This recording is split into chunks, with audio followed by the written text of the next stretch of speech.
Hey bead friends, it's Lauren Harpster from Bead and Blossom. I'm a French beaded flower designer, author, and instructor, and today I am kicking off my Intermediate Techniques series. In this series, we will be learning how to build on top of or alter the techniques that I taught in my beginner course in order to change the shapes that we can make with them. So throughout this series, I will be assuming that you are already familiar with the techniques that I taught in the beginner course. If you are not, I will have a link to that playlist down below. I do also have a free intermediate technique packet that you can download off of my website, beadandblossom.com. That packet is going to be a really great reference to go along with this video series. We're going to start off by learning about extensions. There are two basic types of extensions. We've got our top wire extensions, which we're going to be learning about in this video, and then we've also got bottom wire extensions, which I'll be covering in the next video. You'll need to be familiar with the basic frame technique for top wire extensions, because top wire extensions allow you to alter the shape of a basic frame just by adding beads between rows on the top wire. All right, let's go take a look. The sample pattern that we're going to be working with is an 11-row basic frame with a 10-bead basic row. We will be wrapping with a round bottom and pointed top, and we're going to add 2 beads to the top wire after rows 5, 7, and 9 for a total of 6 top wire extension beads, and then we're going to reduce to 2 bottom wires. First thing we got to do is to set up our basic frame. Now I like to add my top wire extension beads now while I'm setting up my frame and just keep them on my top wire and then just kind of work with gravity to keep them out of the way while I'm wrapping. But you can add them later while you're wrapping rows if you prefer. You'll just open up that top loop and slide the beads on when instructed to do so. All right, so I've got my 6 top wire extension beads up at the top of my little top wire, and then 10 beads counted out for my basic row. And I'm just going to set up my basic frame at this point the same way I normally would.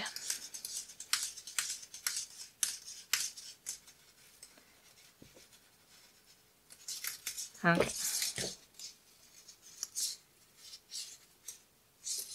I'm going to move those 6 beads up at the top and then just kind of fold it back like that to keep them out of the way.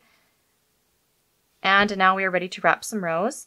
Now the pattern says that we're doing 11 rows total, and we're going to wrap through row 5 before we add our first top wire extension. So I'm going to wrap rows, this is row 2, pointed top, round bottom, this is row 3, straighten that back out.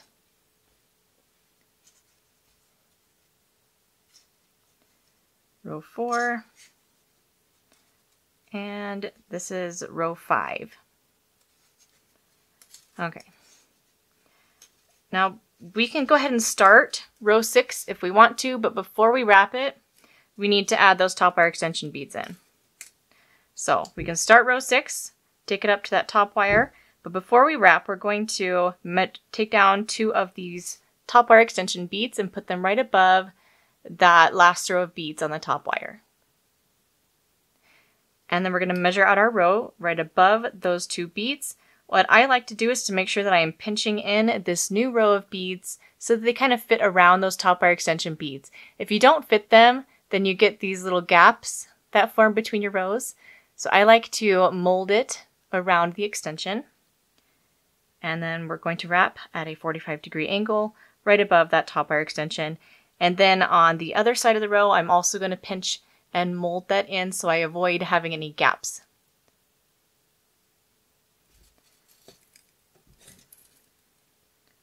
All right, this is row 7, round bottom. And after row 7, we're going to add 2 more beads to the top wire. So I'm going to take 2 beads down again, and then wrap row 8 above those extension beads. Make sure that I'm molding in nice and tight around the extension beads. And then wrap row 9 to the bottom wire.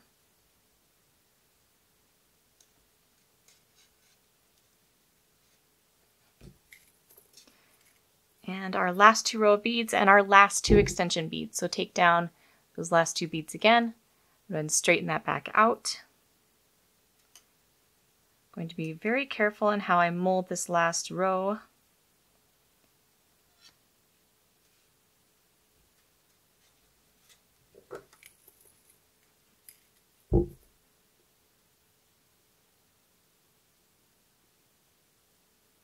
All right, so that was my last row of beads, row 11, and I'm going to double wrap my working wire, reduce to 2 bottom wires by removing that working wire, open up my bottom loop, and then clip and fold that top wire. And there we have our little leaf with the top wire extensions. As you can see, it has elongated and thinned out that point, which allows for more shaping detail within a basic frame. Elongating and thinning out the pointed top of a basic frame isn't the only thing that a top wire extension can do. Let's look at these other examples here. Now in this one, I started with a round bottom pointed top for the first few rows and then added, I think it was a 7-bead extension before the last 2 rows. And that creates kind of a protrusion, a long skinny protrusion at the top of my petal or leaf, whatever I'm making. And in this example, I actually used a very short top wire extension. This is a 2-bead one here, but you can use one as well. I used a little short top wire extension to switch from a round top to a pointed top to make kind of a rounded petal with just this little tiny little pointed bit right in the middle. All right, I've got one more little note here I want to add right at the end of this tutorial. If you took my French beaded clematis class, which I ran on YouTube a few weeks ago, then you might already know what I'm about to say here. I see people all the time recommending that you use a single bead on the top wire to make a regular pointed wrap. I know those 45-degree angle wraps are really tricky to learn, and some people will just tell you, oh, don't bother learning it, just add a single bead to the top wire and wrap normally, and that will still help you get a point. Now, I understand that they are tricky to do that 45-degree angle wrap, but I'm going to highly recommend that you not use top wire extension beads this way. And I've got a couple reasons why. The first is that if you are using that top wire extension bead to make a regular 45-degree angle wrap, it's going to turn into a little bit of a crutch. It will get in the way of you learning how to make that 45-degree angle wrap properly. And I think it's going to be better for you in the long run if you just spend the time working on your technique, working on your wrapping angles. There's a second reason. And the second reason is that we use top wire extension beads in patterns for shaping, to get a specific shape. If you were working on a pattern that calls for those top wire extension beads, but you're using them to make a regular point, then that's going to be another pattern that you might have to alter. And you might not be able to get the same shape or size as the designer made. So again, I'm just going to recommend that you spend the time working on those 45-degree angle wraps, use top wire extension beads the way that they're meant to be used. Alright you guys, that is it for the top wire extension beads.